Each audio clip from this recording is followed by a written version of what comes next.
Alverstoke Antiviral rechews Paradise Lost. We discuss Ezekiel and we hear about Carol's trip for Wheels for the World. You're watching Alverstoke Antiviral. Well, hello, Colin. Hi there, Andy. And everybody else. Yes, hello, everybody who's watching this. More importantly, thanks for that. We're going to start with the Sunday rechew this week, and we're going to rechew your sermon from Sunday. So it was on loss, wasn't it, Colin? It was about the issue of loss as part of our lessons from lockdown. And many of us might be facing all sorts of things that we have lost. And to think about that, you went all the way back to Genesis chapter 3 and the beginning of the Bible, Adam and Eve, paradise lost at the fall with sin. So tell us, why did you go there? How does looking at that loss help us with our losses? Well, it might not have helped anybody, but hopefully. The reason for doing it was in part to recognise that there was a better past before our present, so that we recognise that actually what we've got now in all the facets of loss that we experience wasn't how the garden was originally.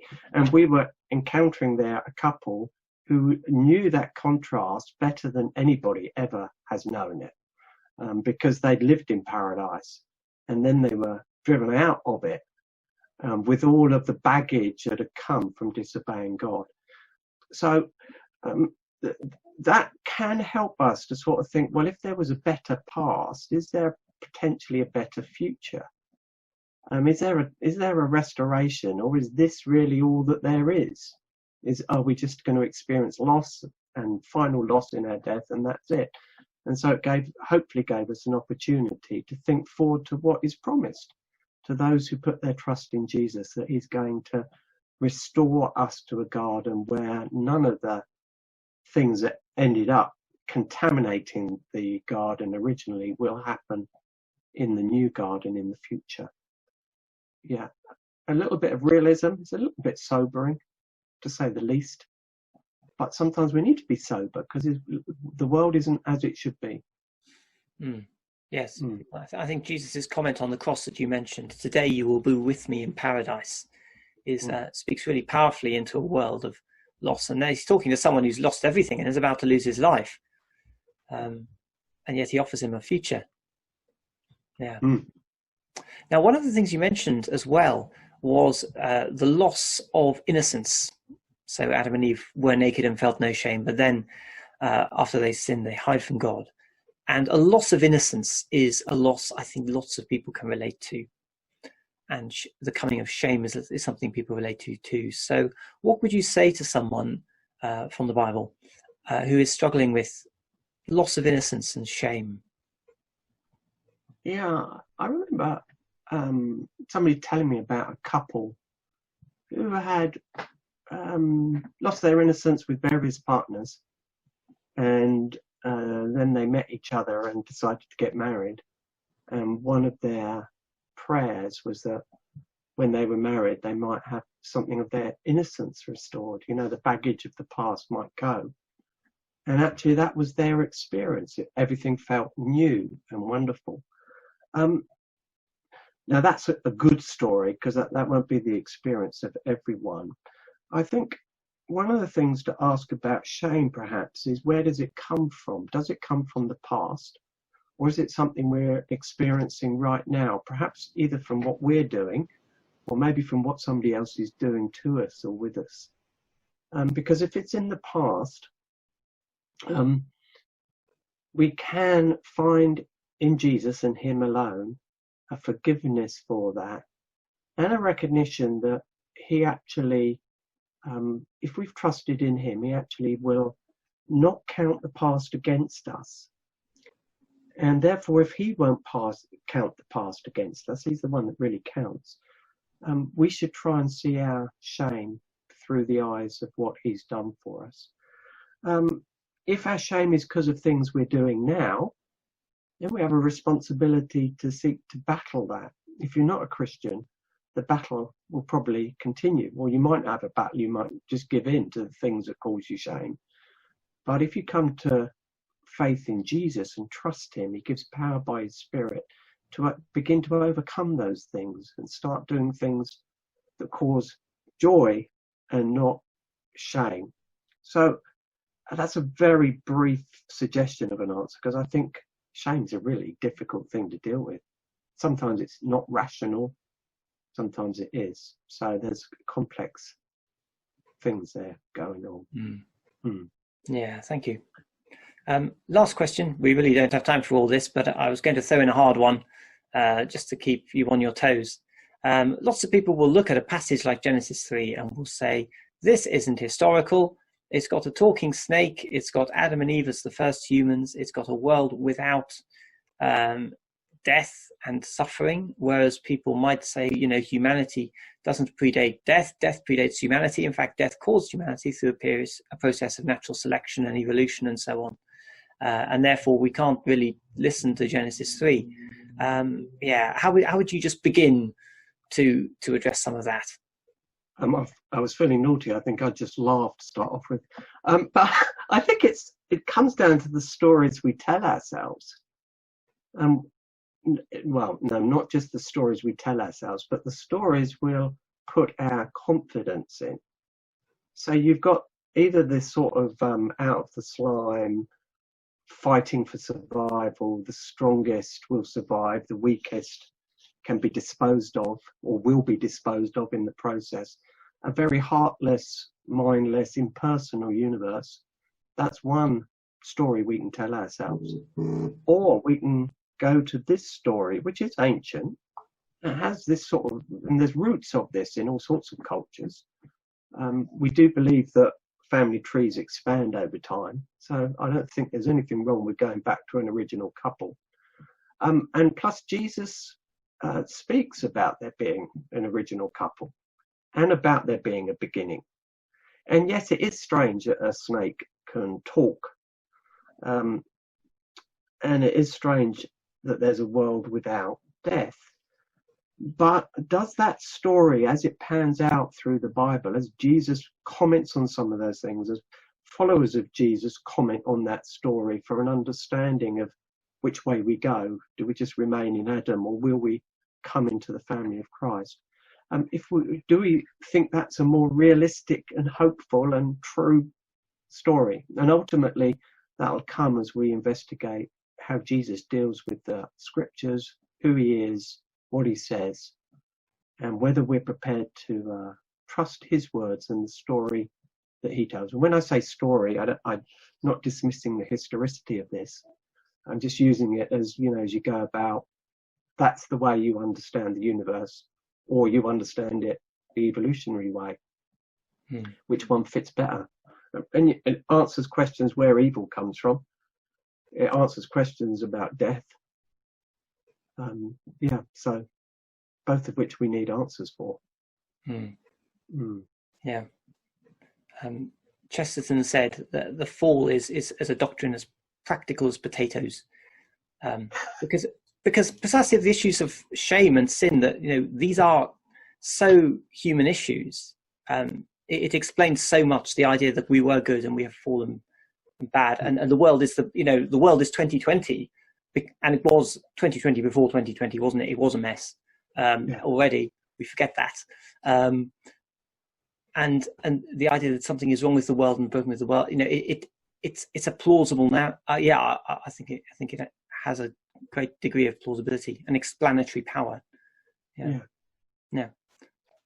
Okay. We could say a lot more on that, but hopefully that will give some help. Yes. Great. Okay, well now it's time for our interview, and this week we've got a special segment with Carol. Well, I'm joined here now with Carol. Carol, hello. Hello, Andy. Good to see you. Carol, a long time ago, back in February, you went to Uganda, didn't you? I did indeed, yes. I did. As part of Wheels for the World. Yes, Wheels for the World, yeah. It seems a long time ago now. A lot seems to have happened since then. And I think we were all going to find out about it, and I think we never got the chance. Yeah, I was supposed to do a little presentation at the ladies' coffee morning, literally at the beginning of the first lockdown. So I never got to do it, and a few people have asked about it actually. So so thanks for giving me this opportunity to sort of talk about it. Yeah, thank you for that. No problem. Take it away. Okay. Well, I've got to share a screen, so bear with me. Right. Okay. I'm going to do a little. I'm going to start from the beginning. So I've got a PowerPoint thing. I always like to have something visual. I'm a bit of a visual person. So obviously when you go on a trip like this, you take lots of photographs and things. So can you see that all right, Andy? Mm-hmm. Good, excellent. So something's working, that's good. So so Wheels for the World. So some of you may not know what Wheels for the World are. They're an organisation set up originally by Johnny Erickson. Now, many of you will know who Johnny is. She was a lady who, at the age of about 18 or 19, had a diving accident and was paralysed from the neck down. And she does a lot of work with those with disabilities, supporting them. And the organisation that she set up is called Through the Roof. And one of the organisations under that is called Wheels for the World.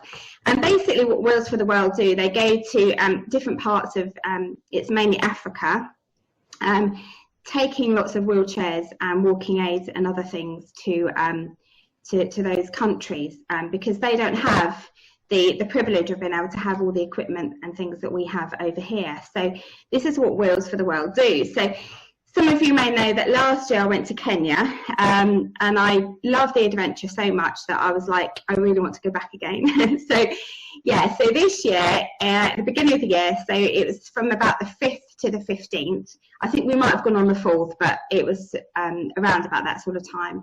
I went with a team of people to Uganda. And we were staying at a place called Kumi. Now, I don't know if you can see that on the map there, where we've got 2020. Just above one of those zeros is the word Kumi, and that's where we were spaced for our distribution in February. So we kind of we travel from Heathrow. There's always a lot of journeying going on here, isn't there? We had to change at in Ethiopia, ended up at Kampala, stayed there for one night, and then travelled to Kumi the next day. So that's where we were. So a little bit about the team. So there was a whole load of us that went. I think there was about 15 of us in the team. So there's a few of us there at Heathrow, which is very exciting. All looking all very happy and excited about our trip. So in a team, we had a team leader. You can see her, I've got another picture of her a bit later on. So Lynn was our team leader. We also had physiotherapists, because obviously when you're distributing wheelchairs, physios are a very, very key people. We couldn't do a trip without them, to be honest. So they had a number of physiotherapists, maybe about 5. And then we had about 3 technicians. Now, some of you will know that last year I went to Kenya with my dad and my sister. My sister wasn't on this trip, but my dad was. So there's a picture of me and my dad with the chameleon, which was very exciting because we found that in the wild. So, so my dad came. He was one of the technicians. We also had, because it was such a big team, we also had a couple of people that did blogging, if you know what that means. It's something technical, blogging, and also they took lots of photographs as well. So we had lots of going, and then also part of that was also administration. There's lots of administration that goes on, and then we had the pastoral team. So that was where I came in. So that's the role that I was taken on. So there was me and this other guy, Michael, that were the pastoral team. And I'll show you a bit more of that later on. So that's the team. So we travelled out to Uganda, to Kumi. So we were based at Kumi Hospital. And this lady with the little girl on her lap Elspeth. She was our key person at the Kumi Hospital. So she has a real heart for Uganda, Elspeth has. So she spends a lot of time in Uganda, based at the hospital, and then the rest of the time she's back in England. But Elspeth is an amazing woman. Everyone seems to know Elspeth. Everyone you speak to knows her because she's doing so much work in their community, supporting and helping those with disabilities. So she will go out into the villages to support people out there. She will support people in the hospital. She has set up this Kumi Foundation that supports those with disabilities, paying for things like hospital treatment, operations and all sorts. So she does an amazing work. So she was our contact at the Kumi Hospital. So yeah, she was amazing. And there's Lynn, our team leader, in that photograph as well. So just to explain a little bit about what a distribution day would look like. So we were obviously there with a whole load of wheelchairs. So I think we took about 150 wheelchairs, but also walking aids, crutches, all sorts of different things. So a distribution day would, us as a team would show up in the morning, get things set out and ready, and then people would arrive.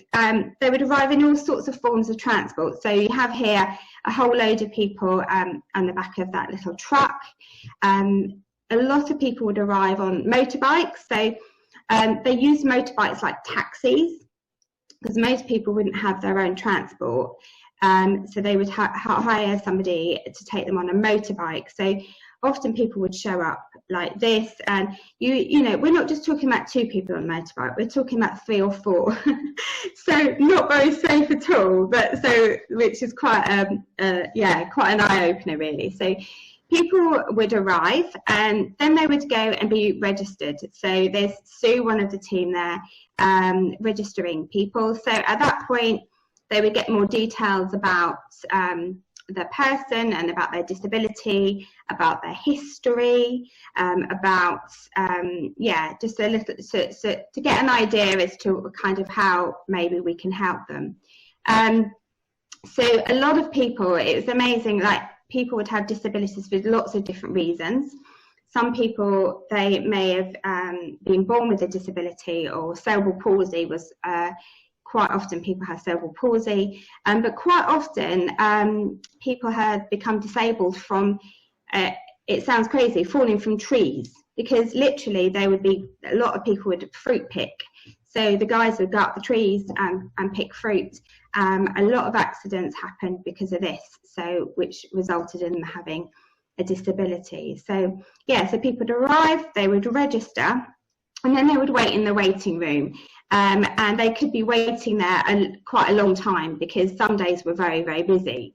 So we've got Michael, the other pastor, in that picture with his puppet. So Michael loved his puppet. So he would go and entertain the people in the waiting room with his puppet. But in doing so, he would talk to them about Jesus, tell them some stories from the Bible.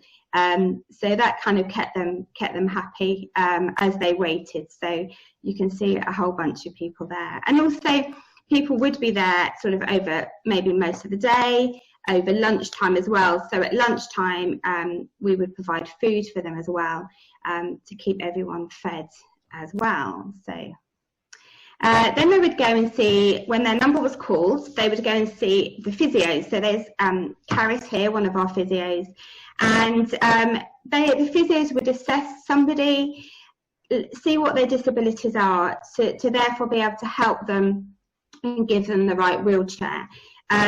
It's not a case of bunging someone in a wheelchair, which you might just think you just put someone in a wheelchair, but no, it's finding the right wheelchair. We had a variety of different types, but also the physios would help teach people how to do their own physio exercises as well, because this would be something that they wouldn't be told. So just ways in which that perhaps they can stretch, perhaps they can help themselves by doing things at home, you know, maybe teaching a family member how to do it with their child, this sort of thing. So the physios would assess them, find out what they need, and then this is quite often where the techies would come in. So there's a picture of my dad at the bottom there. He was one of the techies, and the techies' job was to adjust wheelchairs to make it suitable for each person, because each person would be different. So they had to use their imaginations a lot. So they would have to maybe sometimes make foot plates or all sorts of adjustments to the chair to make it suitable for that person. Also, there was lots of making of cushions as well. So this is where they would come in to make it suitable for every individual. So people would be, they would be given maybe a walking aid, a walking frame or crutches. Some people would receive a wheelchair. And then we've got this lady at the end who has a bike. So there were bikes there as well. So, and sometimes a bike, we didn't have that many of them, but sometimes if you're somebody who works maybe at the market, to have a bike, so this lady can be very versatile in where she goes. She's not having to rely on somebody else to push her, but would really help her in her job in the market as well. So yeah, people would be given different things. So this is the pastoral team. So this is where I would come in. So after someone seen the physio, received their wheelchair, they would come and see the pastoral team. So I work with the two Michaels, and they were both called Michael. There's Michael with me, and he's from Kenya. So he was the other pastor. So we kind of worked together in that. And the other Michael with the cap on, he was our interpreter. He was a lovely young man with a young family. And he and the other Michael, the two Michaels, work as like children's workers within their church. So it was great to work with them. What was so lovely would be that people would literally come to the distribution centre, you know, without hope or without anything, you know, literally dragging themselves on the floor into the waiting room. By the time they got to us, they had been given a wheelchair, and they had massive beams on their faces at this, you know, this gift that they've been given. And then, well, I think we had the best job because we got to talk to them about God, which was so lovely. So we got to open up the Bible with them, and Psalm 139 was a psalm that we really opened up to them and looked at, talking about that we are fearfully and wonderfully made, helping them to realise that, you know, having a disability doesn't mean that God doesn't love you or that you're not worth anything, but actually God has made us all into the people he wants us to be. And for them it is with this disability, but God loves them as they are, and God knows everything about them. So we shared a lot about this. We also got to pray with them, so which was lovely. A lot of people would say that they loved God.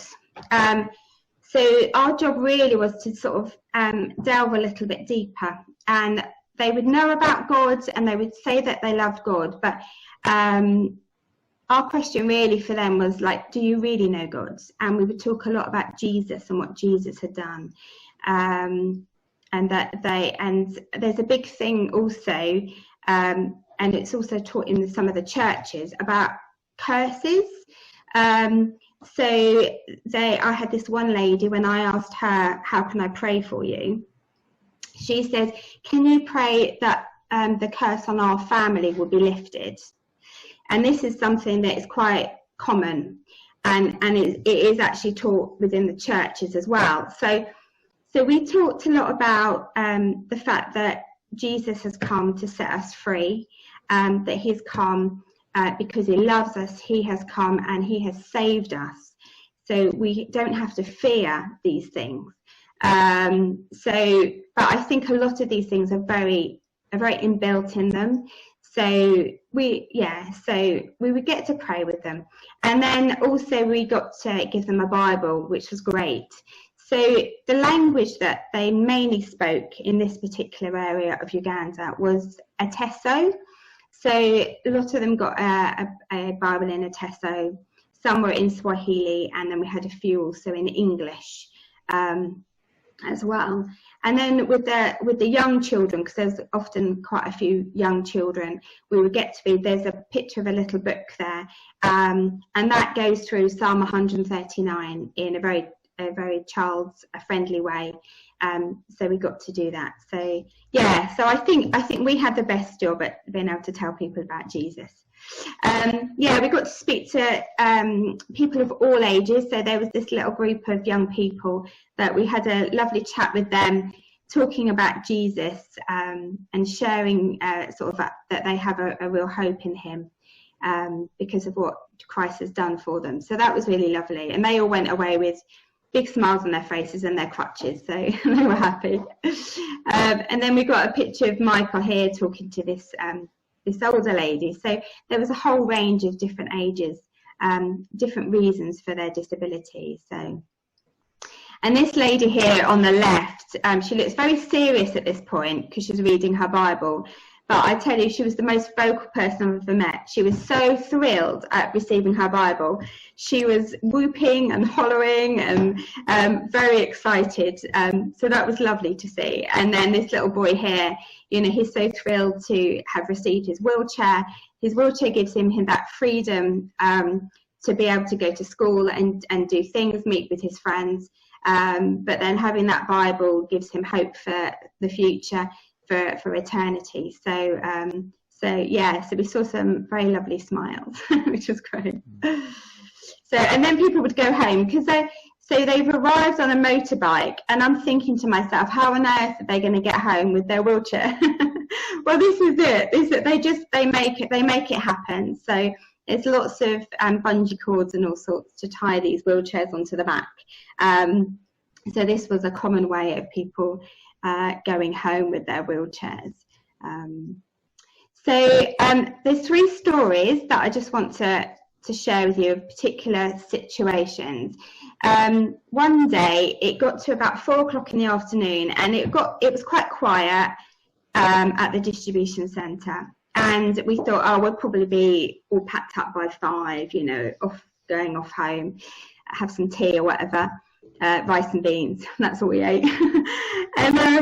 And it was about 4 o'clock, and some of the team had actually gone for a little tour around the hospital because it was so quiet, when around the corner came this massive truck, and you can't really tell that well from these pictures, but it was full of people, about 30 to 40 people, most of which were people with disabilities. There was only a few there that were able-bodied that were just there to help them. So they had come from a few villages from some distance away. So this was 4 o'clock in the afternoon.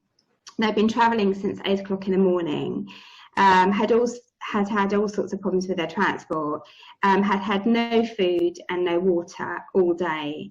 And that me and this other guy, Peter, we helped get people off the truck. But it was a scene that was really upsetting, because there were so many people there with so many disabilities that literally they're being carried off. You know, some were crawling into the waiting room, others were just like placed on the floor, and it was like a real scene of, oh my goodness, wow, you know, they had no dignity, and I think that's what struck me. There was no dignity. A lot of them were sort of elderly people, you know, just crawling on the floor, and there was no dignity, and it was really heartbreaking to see. But that night, most of them were given crutches. So even a pair of crutches made a huge difference to some of these individuals. So they literally came in crawling with no dignity, but they left with their crutches, with a sense of dignity, sort of head held up high. And we got to sit in little groups with them, and we got to pray with them. So it did go from that kind of no dignity to dignity, and having prayed and knowing a bit more about God. So that was one situation, one story. Another one was one afternoon, I got the opportunity to go to one of the villages, which I hadn't done before. And that was really good to do that, because it made you really appreciate how a lot of people are living.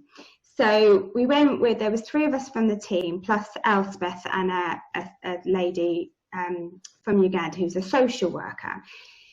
So we went to see this family that we've got here. This lady has had this baby who, he's about 6 weeks old, I think, at that point. There's a picture of him there.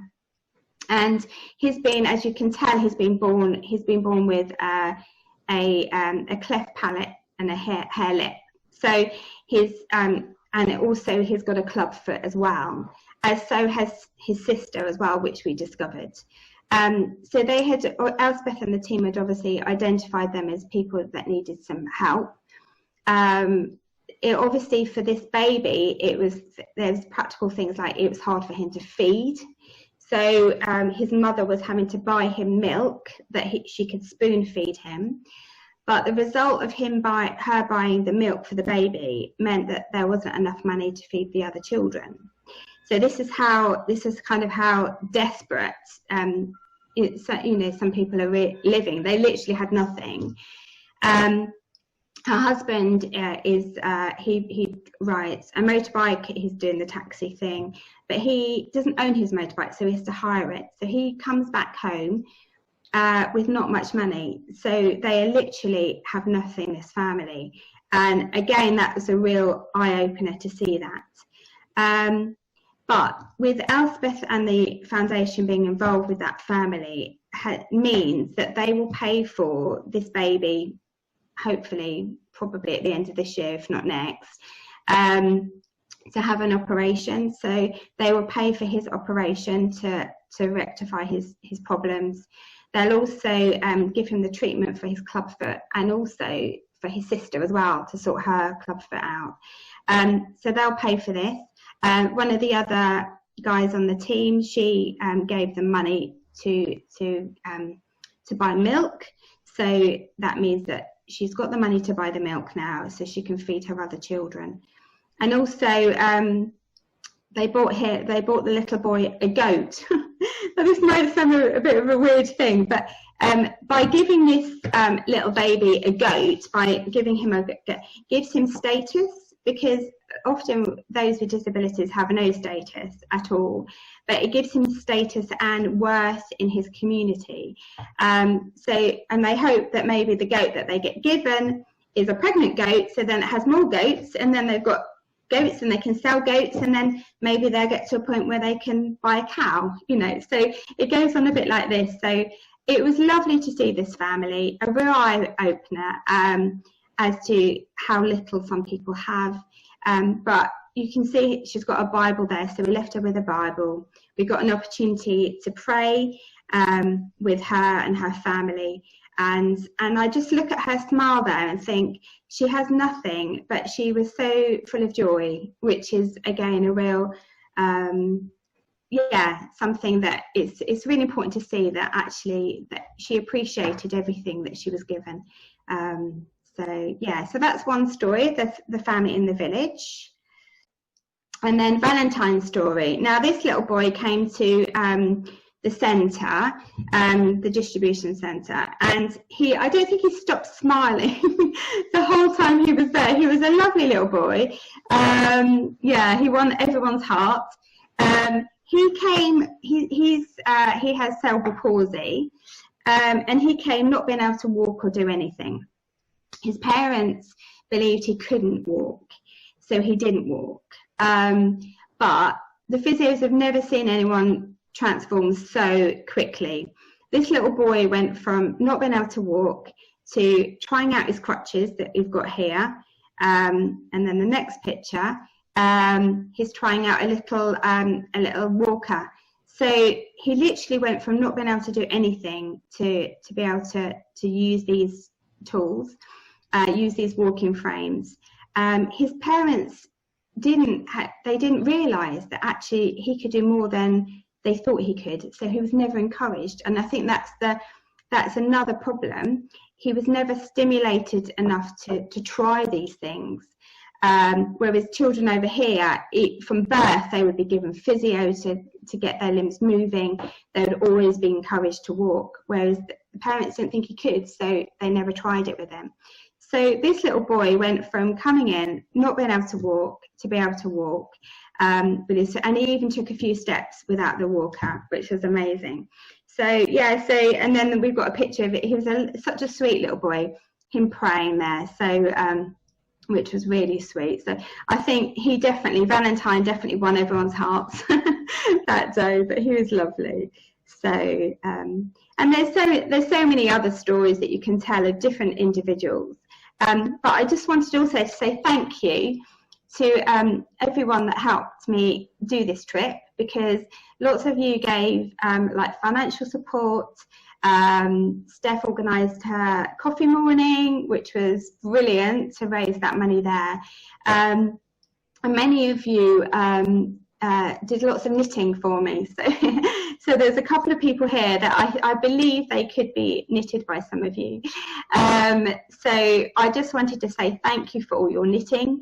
Thank you for all your financial support. And this little boy here, actually, he's holding a little car that Asha had given me a few cards to take with me. So I thought that was very sweet. So thank you to everyone for all your support and financial support, all your knitting, and all your prayers as well whilst we were there.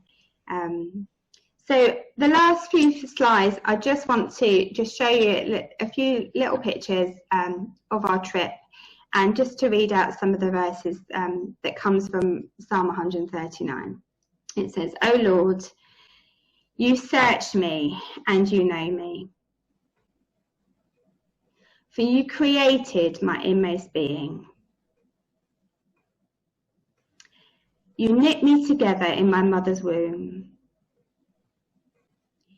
You are fearfully and wonderfully made. All the days given to me were written in your book.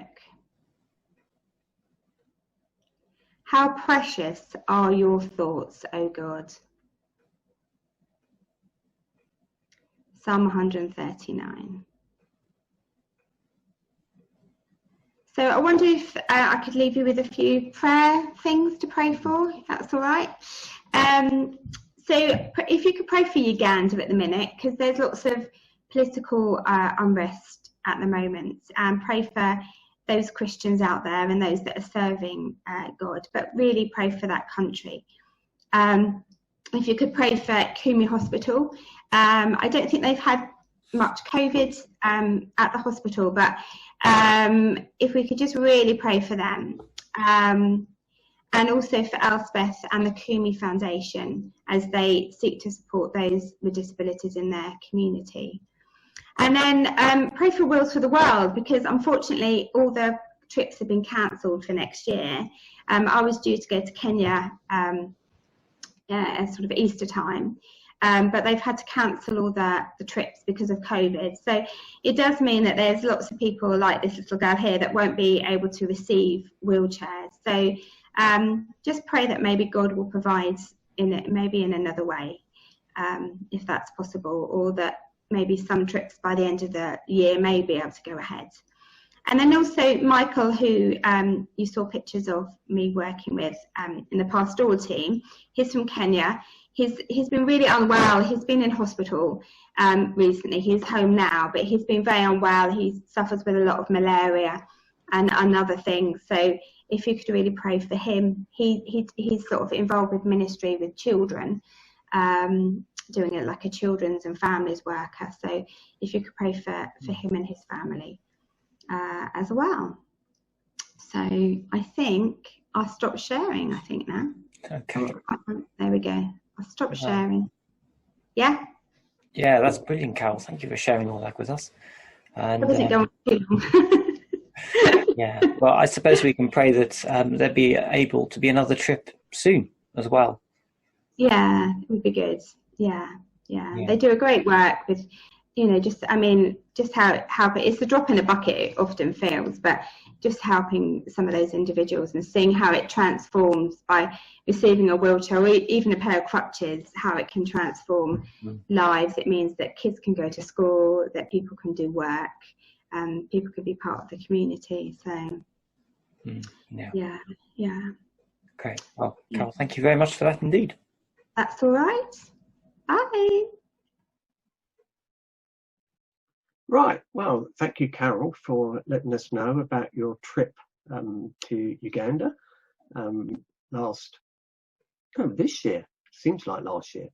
But just one thing to add to that, and then I'm going to pray, is that Michael featured in the presentation. Carol would have spoken about him. He did go into hospital and he hadn't been well at all. And Carol got news today that he'd returned home and died. So that's very fresh news. There is a fund being set up to support his family, but you could ask Carol about that if you want to know a little bit more. But shall we just pray? Well, shall we pray for his family now? Father, it was a shock today to hear of Michael's passing. Caused a reaction in us too, that we're so blessed to, generally speaking, have healthcare, and out in these other countries that's not a written. And Lord, we're sad that he's gone. His joy, his enthusiasm for you and for the gospel was great to see. And we ask, Lord, that you would provide all the family need, financially, spiritually, in this time of loss, which far surpasses what we're generally going through here in this country. So help them, Lord, we pray, and stir up our hearts if we can participate in helping them practically at this time, in your name. And we thank you for Michael's life. Amen. Amen. Well, thank you, Colin. We're now going to look at Ezekiel, which is our book of the week, as it were. And as a starter, think back, please, to the last time you saw some football. Maybe even in the days when you could go and watch it in a crowd, if you remember them. Imagine a scenario where there is a weaker side playing a top Premiership side. And amazingly, the weaker side is winning and leading the Premiership side 2-0. And in their joy, the fans, seeing their team beat the Giants, rise to their feet and point their fingers, and they shout a simple question. Colin, can you guess what that simple question might be? No. Who are you? Who are you? Who are you? Have you heard that? No. No. I think it's really funny, actually. It always tickles me when people do that. And why do people do that? It's obviously because they know who the other team is, at the risk of stating the obvious, because they pay money to be there. And they know who's playing. But the point is, it's a taunt, isn't it? It's saying, you are not living up to your name. You're supposed to be the great Southampton or something, and you are unrecognizable. Who are you? And so the point is of a reputation that is not being lived up to. And you can imagine players on the field being stung by this, to feel, oh, right, I've really got to turn this around now because my reputation is being tarnished. I need to reassert my reputation and my team's reputation. And that idea of a reputation being reasserted is right at the heart of what we're looking at today with the book of Ezekiel, because people generally don't know a lot about Ezekiel. I think it's one of these books people just, they have no idea what's in it, generally speaking, in the wider public. And yet I found one thing, Colin, one element of popular culture where people might have come across a bit of Ezekiel. And that's Samuel L. Jackson in his, well, it's not his movie, but in the movie Pulp Fiction, which is a gory crime film, which most of you wouldn't enjoy, AEC. Yeah, not endorsed. But there's a famous scene where he pulls a gun on someone and he's about to shoot him. And before he shoots him, he starts spouting Ezekiel, or something like Ezekiel. And he says things like, I shall strike down upon thee with great vengeance and furious anger, and you will know my name is the Lord when I lay my vengeance upon thee. Bang! And it's a half garbled, half changed excerpt of a real verse in the Bible, which is actually from Ezekiel. And it's this verse. I'll show you here. I'll make this full screen. I will carry out great vengeance on them and punish them in my wrath. Then they will know that I'm the Lord when I take vengeance on them. And it's a sort of rewritten version of that, which made it into this film script. But the funny thing is, do you know, that verse, that half garbled verse, is actually a pretty good verse at getting to the heart of what Ezekiel is about, because it has this phrase in it. They will know that I am the Lord. Then they will know I am the Lord. And that little phrase comes up again and again and again and again and again in Ezekiel. It's relentless. Over 70 times that phrase or something similar to it comes up. I've got just a sample of 8 examples there from chapter 6, 14, 16, 22, 24, 28, 35 and 37. And you don't have to read all this, but you can see from the yellow that this idea comes up again. Then they will know that I'm the Lord. Then you will know that I'm the Lord. You will know that I'm the Lord. You will know that I'm the Lord. You will know that I'm the sovereign Lord. You will know that I'm the Lord. You will know that I'm the Lord. Then you, my people, will know that I'm the Lord when I open your graves and bring you out of them. It's really overwhelming. And this is what the heart of the book is about. It's about God reasserting who he is. So you will know I am the Lord. And already we can see where the application is going to go, because the question is, well, do we know he is the Lord? Do we recognize who God is? But God talks about things he's going to do through this prophet Ezekiel. And he says the goal of this, his motive, is that they will know that I'm the Lord, that you will know that I'm the Lord.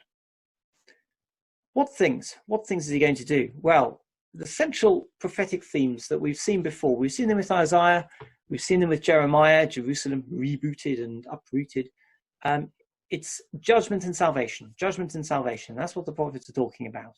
And in Ezekiel, it's about God reasserting who he is in judgment and in salvation. Because you can pretty much divvy up the passages in the book into judgment oracles, where Ezekiel is confronting them for their sin, the Israelites, and saying, you're going to fall under God's judgment, and you need to repent, and the exile is coming. And in fact, Ezekiel is writing sort of halfway through the exile process. He's been deported to Babylon already in Jehoiachin's exile, but the final fall of the city is yet to happen, and it happens around chapter 33 of the book. And so he's saying a lot about how that is going to come, and he's saying judgment is coming. And yet at the same time, he's also saying on the other side of judgment, there will also be a rescue. And both these things, judgment and salvation, happen for the sake of God's name, so that God can reassert who he is, so that we would know he is the Lord. And we're going to have a look at the test case for each of these, A and B. So first of all, we have God reasserting who he is in judgment, and I've taken both these test cases from Ezekiel 20 because it has both of them. Colin, could you read out these words, please? Yep.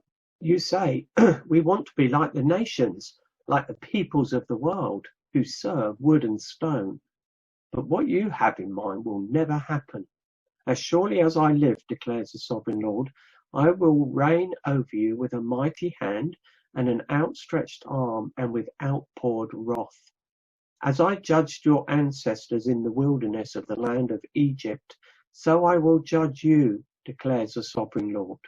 I will take note of you as you pass under my rod, and I will bring you into the bond of the covenant. I will purge you of those who revolt and rebel against me.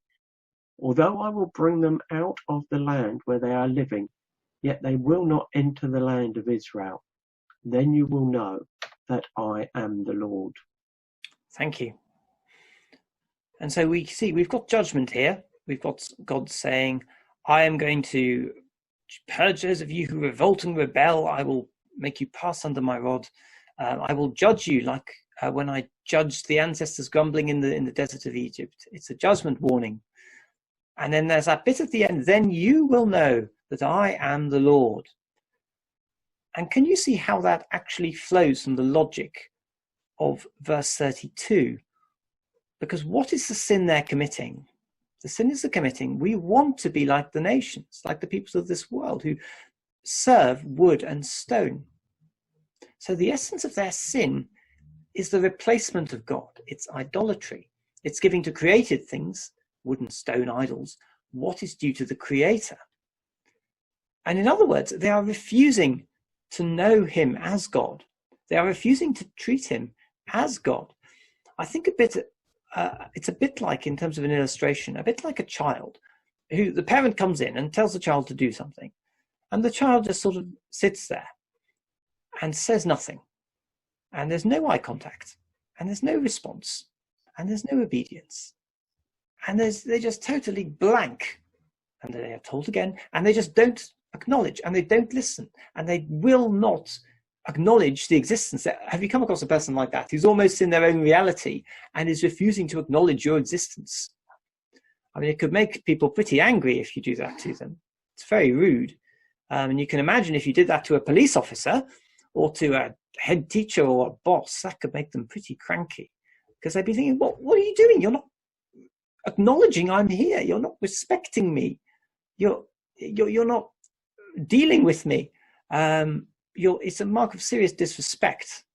And obviously no self-respecting person will put up with that for very long. And God's saying, I won't put up with that very long. As much as you'd like to pretend, I can be ignored and you can go off and serve wood and stone instead of me because I'm God. Well, I'm going to fix that. I'm not going to let you deny reality and resist reality by resisting me. Reality is going to bounce back. You will know that I am the Lord. I am here. So judgment is about God reasserting who he is, because who God is precisely what is under attack in sin. And the point is, it's about God reasserting who he is and reasserting his glory, because glory is a really important word and an idea in Ezekiel. Because can you remember how Ezekiel starts, Colin? What, with the wheels within wheels? Mm-hmm. Yep. Oh, and the glory of the Lord. Does it come upon the temple? Not in one, no. No. But it leaves the temple. We'll get there, yeah. And it yeah, starts okay. with this really mind-blowing vision of angels and wheels and the throne of God and the glory of God. And Ezekiel sees this by the river Kibar, where he's out in exile. He sees a glimpse of the glory of God. And his mind is blown. And it comes right at the start. So here is by the way, here is a simple structure of Ezekiel. We get him commissioned at the start in 1-3. We get judgment on the Israelites in 4-24, mostly, or there's glimmers of hope. Judgment on the nations, 25-32. And then 33-48, restoration for Israel and the temple, with bits of judgment in there as well. But predominantly it's more hopeful at the end. And it ends with this big vision of the temple being restored. And right at the start, we get this vision of God's glory, of how amazing he is. And like many times in the Bible, Ezekiel falls down to the floor. So overwhelmed is he by the awesome glory of God. And that's so important because Ezekiel only makes sense, and the message of the Bible only makes sense if God is glorious.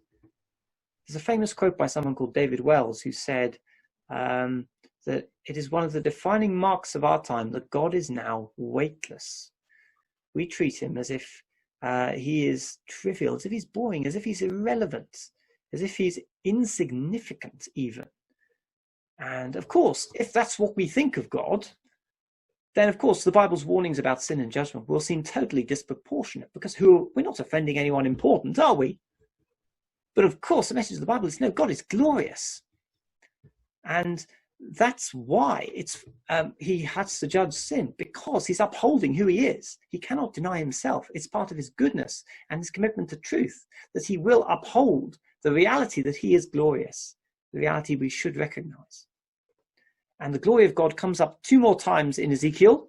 Like you said, Colin, it leaves the temple.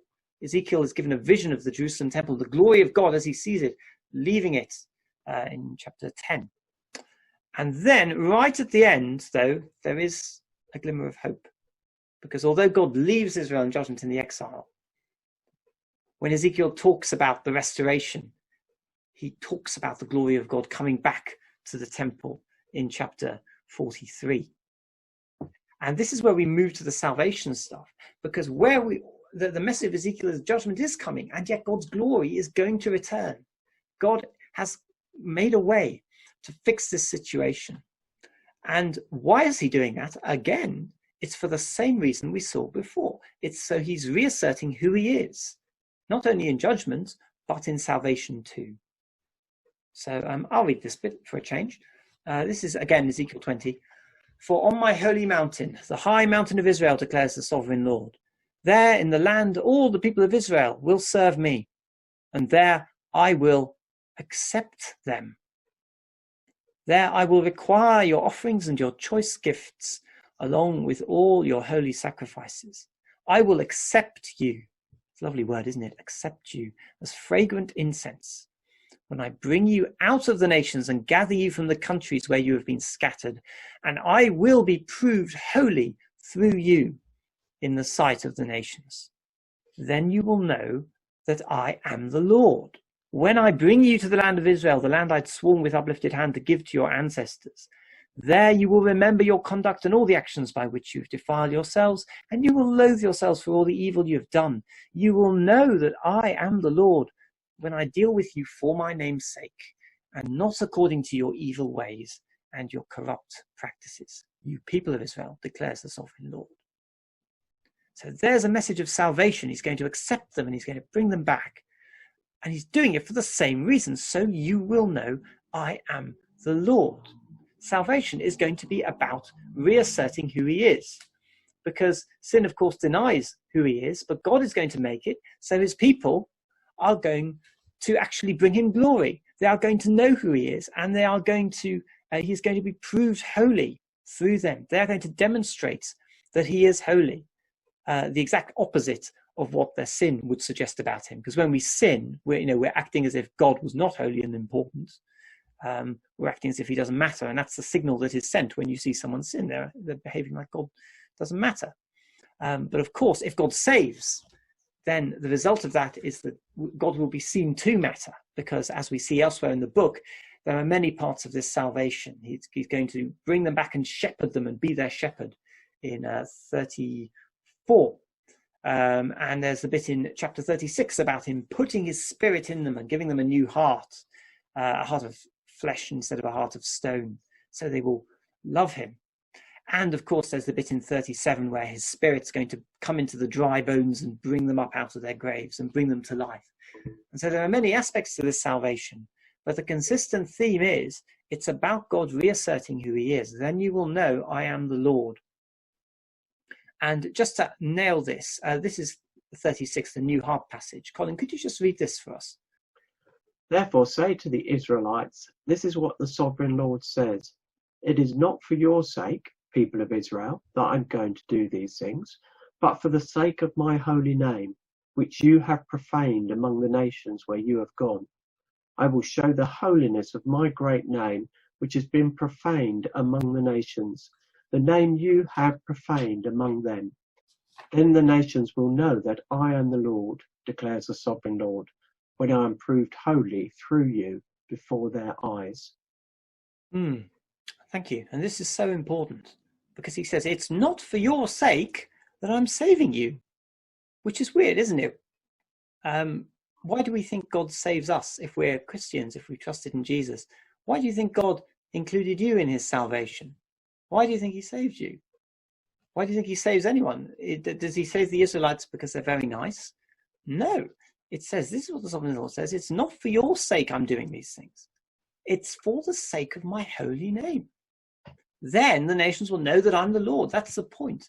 God's actually doing this for himself. God is reasserting who he is, so the nations will know. And so people will know who he is.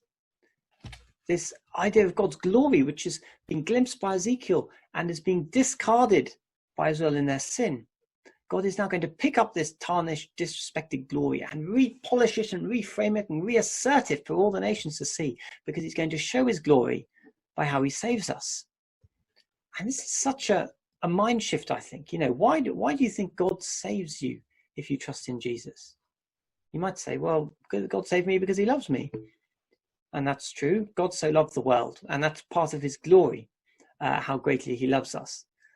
But we must be careful that God loves me doesn't become God thinks I'm really lovely and special and important, and God saves me and serves me and fulfills me in a way that makes me the center, as if God saving me and serving me and fulfilling me served no greater purpose and pointed to no greater glory than myself, as if God is the best supporting actor and we are the star of the show.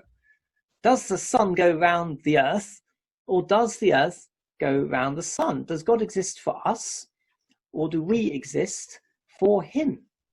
These are two radically different views of the universe, a universe where we are what matters and the gospel is about exalting humans, versus a universe where God is what matters and the gospel is about exalting his glory. And this is really important, because Ezekiel says it's actually about God. It's God's glory which is the highest good. And we can distort that, can't we? We can misrepresent that if we're not careful. Do you know the Christian song that says the bit about, like a rose trampled on the ground, you took the fall and thought of me above all? You might have come across that one. Is that true?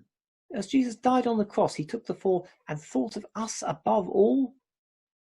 Well, no, he was thinking of his Father's glory. He was thinking of the glory of God. Because otherwise he'd be guilty of idolatry, because the glory of God is the most important thing in the universe.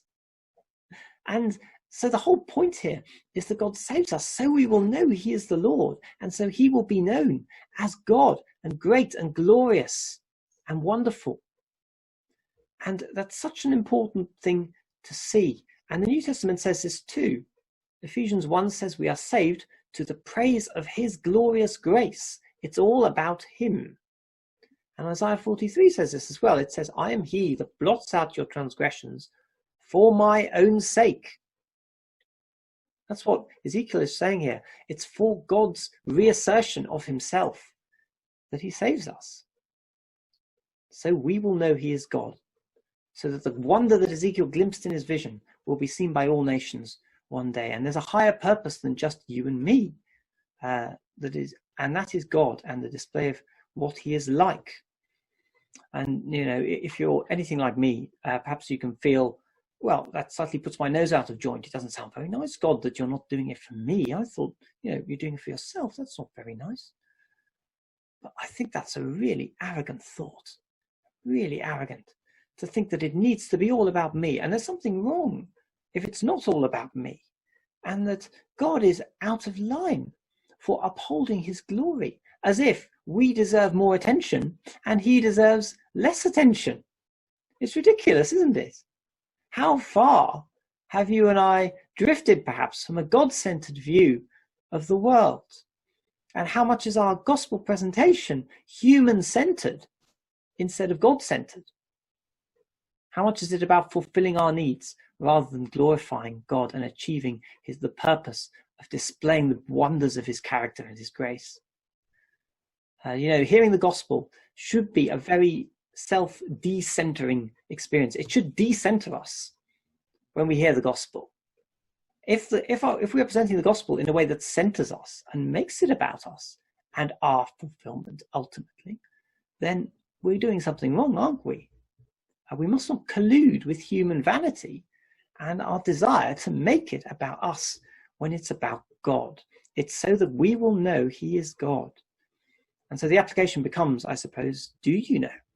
Do you know this God? Do you know what he's like? And will you encounter him? Will you read the Bible and see what he's like?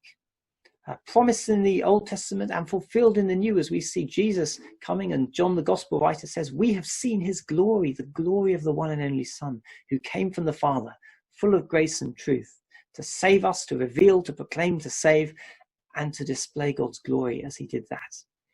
So the application, I think, for Ezekiel mostly is know God, know that he is the Lord, and have that mind flip from a human-centered vision of the world to a God-centered vision. Now, Colin, there was a question, wasn't there? Oh, yeah. The glory of God. Some people will struggle probably with what does that mean? How do you explain that? Because it can sound very theological and deep. How do we understand that or deal with his glory? Yeah, well, the glory of God is very hard to define.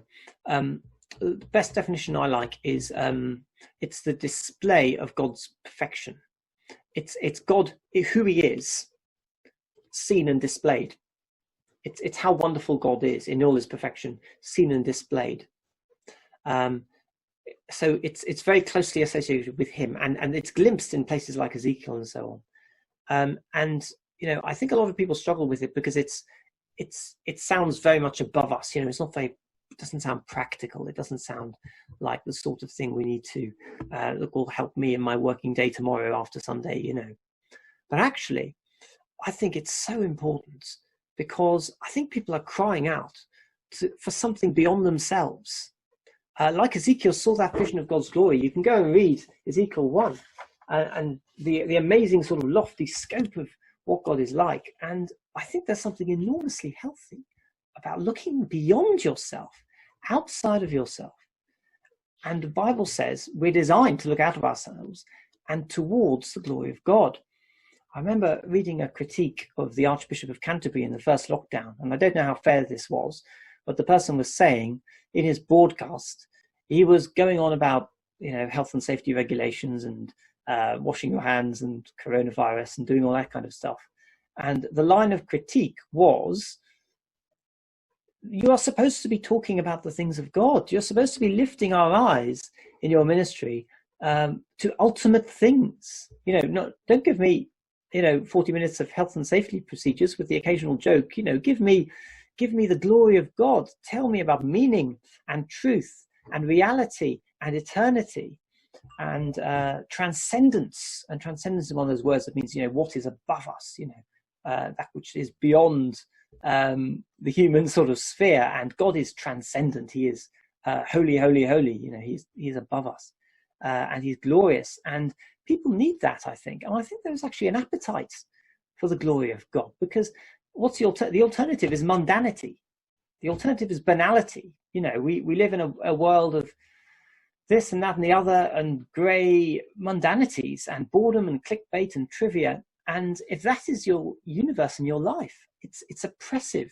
It's oppressive in its meaninglessness. And there is a need for us to look outside of ourselves and see something greater that we see through the pages of Scripture, and we will one day see face to face if we trust Jesus. I found a great quote from someone called Drew Dyke this week, who said, "I think in every heart there remains a deep-seated desire to stand in the presence of a holy and transcendent God." People are thirsty for transcendence. So, we don't want more banality and trivia. We've got plenty of that as it is. But let's look at this transcendent, glorious God and get to know him and know that he is the Lord. And as we do that, I think we might find that actually the best practical change comes when we consider the glory of God and look beyond our immediate situations to the realities of who he is and what he is like. Because he wants us to do that. He wants us to know he is the Lord. He wants us to behold his glory. He wants us to his glory to be revealed and proclaimed so that we would know him and he would be praised and glorified. So I think that would be, I think that's why I'm very much in favor of us talking about this stuff and considering the glory of God. Yeah.